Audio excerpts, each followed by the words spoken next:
Hello, this is Megan Burnham, and this is my video for Chapter 7 on communication.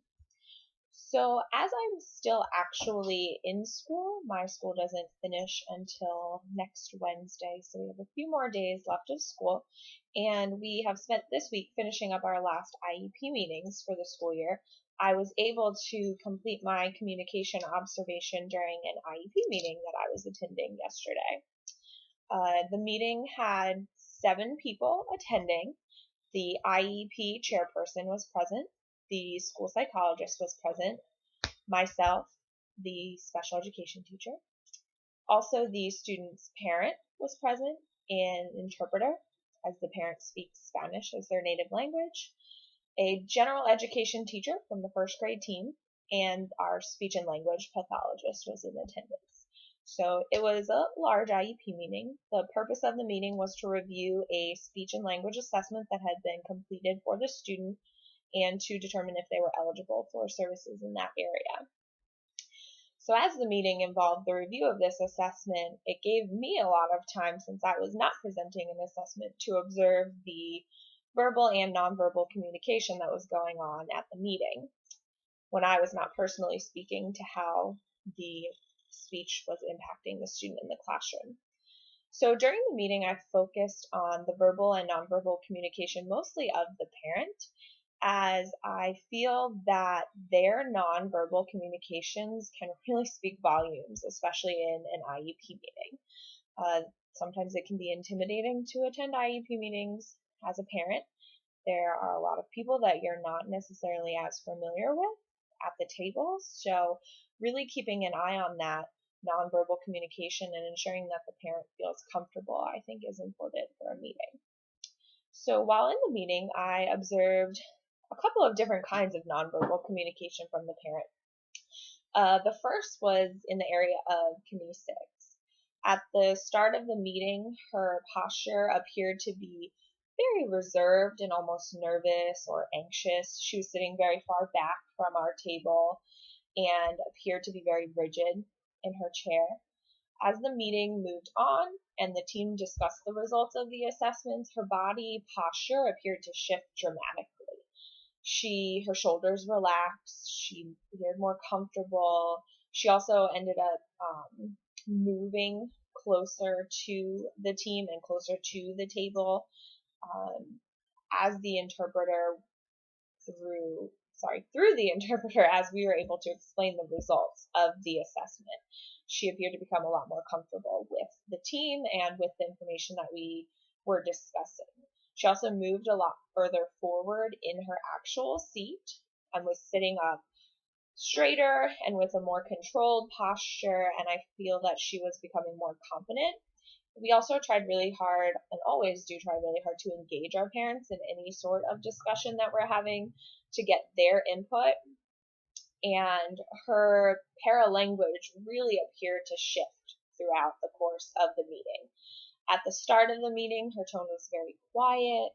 Her responses were very short, and she didn't really ask a lot of questions, although we always stop throughout the review to ask the parents if they have any questions so far. As time went on, her volume, the tone of her voice increased, the tempo of her speech increased, and the length of her questions and responses also increased. So it appeared as if she was becoming a lot more comfortable throughout the course of the meeting and a lot more confident. Um, her nonverbal communication appeared to be really consistent with her verbal communication.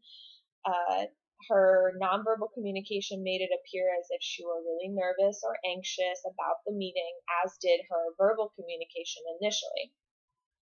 As she became more comfortable, both her verbal and her nonverbal communication appeared to shift dramatically over the course of about the 45-minute meeting.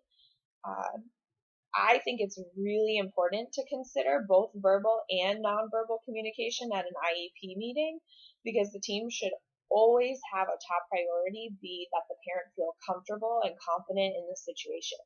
We're discussing their child. That's one of the most important people in their lives.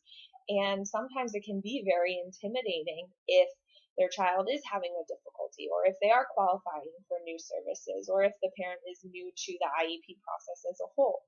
I think it's really important to bring them into the team and have them truly feel like a member of the team as opposed to just an observer at the meeting. And sometimes, as many of our parents don't speak English, we're communicating through an interpreter, and that can add an additional barrier.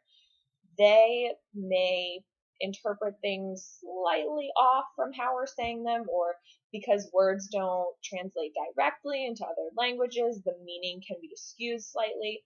So I think it's really important to pay attention to that nonverbal communication to ensure that things are being expressed clearly.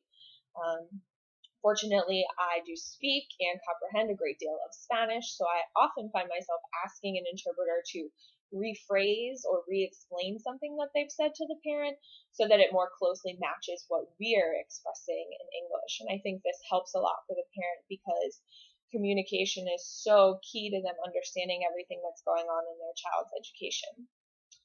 I also think it's really important, and I think our team does a very good job with the concept of understanding that was discussed in the textbook as a way to overcome communication barriers. We work very hard to explain things in what we call parent-friendly terms. Special education is full of acronyms and difficult vocabulary and very specific standardized assessment scores, and we want to very clearly and cohesively explain these results to parents, but in a manner that they will understand. We try to use visuals to support any assessment reviews that we are completing. We also try to use repetition, so we'll explain something in one way and then explain the same thing in another way, just to ensure that the parents are really able to understand what's going on with their children. I think our team also does a very good job of listening. We really try to encourage our parents to participate actively in the meeting, to interrupt us, to ask questions, to provide insight on what they see with their child at home. We only see them for 6 hours a day for 180 days a year. Their parents see them for their whole lives. So there's a lot of things that they'll know about these kids that we don't. So encouraging that back and forth communication and true teamwork and team building between the school staff members and the parents, I think, is really important to effective communication at IEP meetings. I also think that it's very important to make sure that a parent never leaves confused. That if we need to re-explain things or even have another meeting sometimes because the school day is ending or another meeting is beginning, I think that it is extremely important that a parent always understand everything that is discussed at an IEP meeting because, like I said before, this is their child.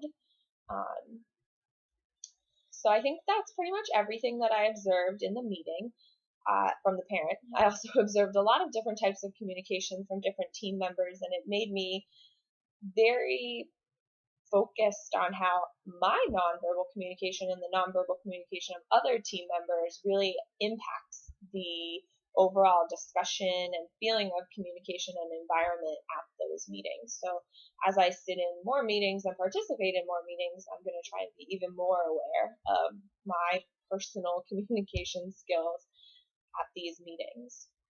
So that was pretty much everything from the meeting. I thought it was a really interesting assignment. It made me really think about a lot of different things. So if you guys have any questions about that, please post them in my discussions.